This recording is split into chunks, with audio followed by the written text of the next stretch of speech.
that, yeah, they had followed up before 9/11. They had gone in there and tried to find the notes that I had. They'd gone looking for whatever I might have, written on my desk that would describe any part of what we had actually learned. And they went looking for it, and they actually paid attention. And so it wasn't just my team that was doing this. There was a hunt underway. And that's the way it should be. I'm really glad that there were people who were doing this. The problem, so that there was more people who knew, I'm talking, but others also had this information, and others were also acting on the information. And so I want to stress, there are some good people in intelligence, yes. There are also some bad leadership, and sometimes the good people who are in the bureaucracy are outvoted or outmanned, whatever you want to call it, by the government itself, by the elected leadership who have their own agenda, who are making policy choices and decisions on behalf of all of us. And in this case, I would say that people sometimes get upset with me when I say this. They want to blame the intelligence community. What you have to understand is that even if 95% of the intelligence community urgently, desperately wanted to stop 9/11, the way intelligence is structured as compartmentalized groups and teams, it would only take 5% or 3% to derail the whole thing. Because they can run an operation where they're going to run our blockade.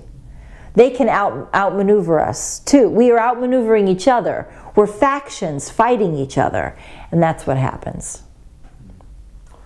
Wow. So on August 6th, when I went to see Richard Fuse, we hashed out what we were going to do. And I told him that I would contact, we discussed it, and I would contact the Office of Attorney General John Ashcroft, and I would ask for what's called an emergency broadcast alert across all federal agencies. And I did that on approximately by August 8th or August 9th, that had already been done, a month before 9/11. And John Ashcroft's office gave me a phone, and I have to emphasize, because of my status as a terrorism asset dealing with Libya and Iraq, I had a phone number for inside the office, so that this was not like the 800 number on the highway. I could get directly inside the office to talk to anybody in an emergency, to call out the troops, get everybody moving. And I used that for 9/11 on August 8th or 9th. And they told me to contact the Office of Counterterrorism. They gave me a phone number. They said, repeat this message. And I did. And immediately, and they put out a call to, the reason that you should know that I'm telling you the truth is that the FBI in Minneapolis responded. And the FBI in Minneapolis captured a man by the name of Moussaoui, and when they passed it back, they passed it across all federal agencies. They didn't just notify the headquarters of the Attorney General's office. They notified everybody, the Secret Service, the INS, all authorities that's what you do in an emergency broadcast alert across all agencies. All agencies respond because we're looking for a fragment, and we try to triangulate. I may have one piece, you have one piece, you have one piece, and then we finally figure out what it all means. So if you've got a piece of the puzzle, you let everybody else know what's happening, because that may help their investigation. And so that's why they did it. So Minneapolis was actually on the ball. They were way on the ball, paying attention. Yeah. Again, way to go, Minneapolis. Whether you like the FBI or not, this is one time they got it right. And they did the right thing. They were not necessarily allowed to tell you about an emergency broadcast alert, or it may have just been procedural. So, I mean, they were responding to procedure, so it kind of goes without saying why they did what they did. But I was the one who initiated it. And at that point, I told friends who were civilians that they should stay out of New York. And this is where the Bush White House got tripped up, because they were hoping that only the spooks knew about the upcoming 9/11 attack, and they didn't.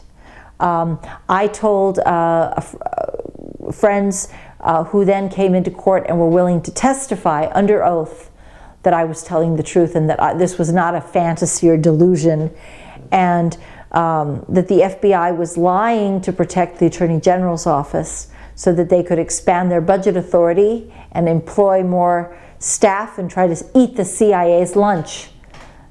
So that's what happened. Great. Well, that's great. Thank you so much for sharing. Oh, can I share one more thing? Yes, of course. On the morning of 9/11, this is the last detail. When the first building had had been demolished, the controlled demolition had occurred, but the second building was still standing, and we were watching this. Richard Fuse and I were in our respective living rooms watching this on television.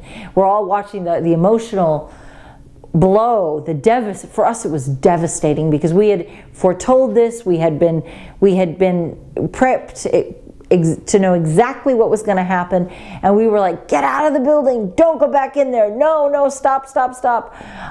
And we were horrified by what we were seeing. And Richard blurted something out.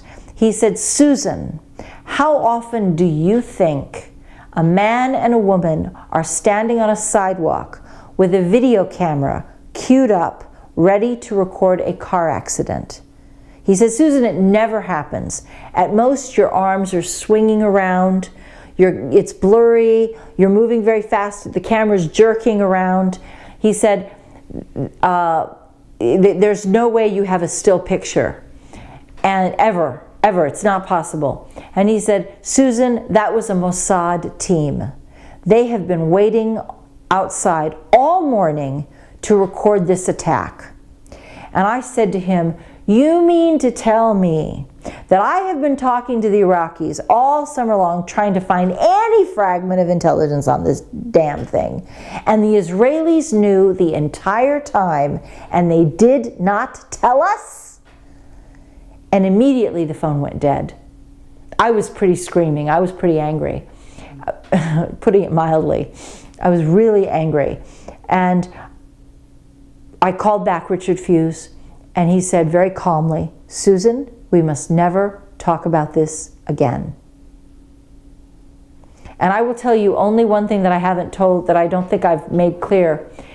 Those of you who know my story know that the reason none of this has ever been told to you is that I was arrested on the Patriot Act. And when I asked to testify about Iraqi pre-war intelligence and the 9/11 investigation and Iraq's contributions to the 9/11 investigation, 30 days later I was arrested by the FBI. And I was held under indictment for 5 years as an accused Iraqi agent, which was very silly. But I did learn one thing that Richard Fuse had done when he was interviewed by the FBI, and I learned about this from the prosecutor, who kind of panicked. He said that Richard Fuse told them about our conversation on the morning of 9/11 and how he and I had discussed Israel's advanced knowledge of 9/11 and how I had blown a gasket. Because I said, and Richard said to them, I've been looking for this attack all these months, pumping the Iraqis for information, and the Israelis knew and they didn't tell us. And I was Richard said she was so angry, she was swearing. Susan, he was describing me to the FBI. She was swearing and cursing about Israel knowing about 9/11. And I haven't told anybody that. It is the one admission that I ever got from the FBI, that they knew about the 9/11 stuff, and the prosecutor knew about the 9/11 stuff. And subsequently, when I was denied a trial, in a way, to be kind to Richard Fuse, who did not help my case. He refused to speak with my attorneys at all. He was very hard on me. It was very difficult because he would not cooperate. But the one thing that he did was to put them on notice that absolutely he and I had discussed our advanced knowledge of 9/11, and that Israel had also known. And this was going into a court in New York City, and my case was going to be heard in New York City. And I remember being asked, what do you think that would do to a jury? I was like, what do you think it would do to a jury? Right. What do you think a jury would say about that? It's in New York. In New York City. 1,000 feet, a block away from, on Pearl Street, a block away from where the World Trade Center once stood. Yeah. Well, thank you. That is a great recap and not a story that we're very familiar with in this country. So thank you.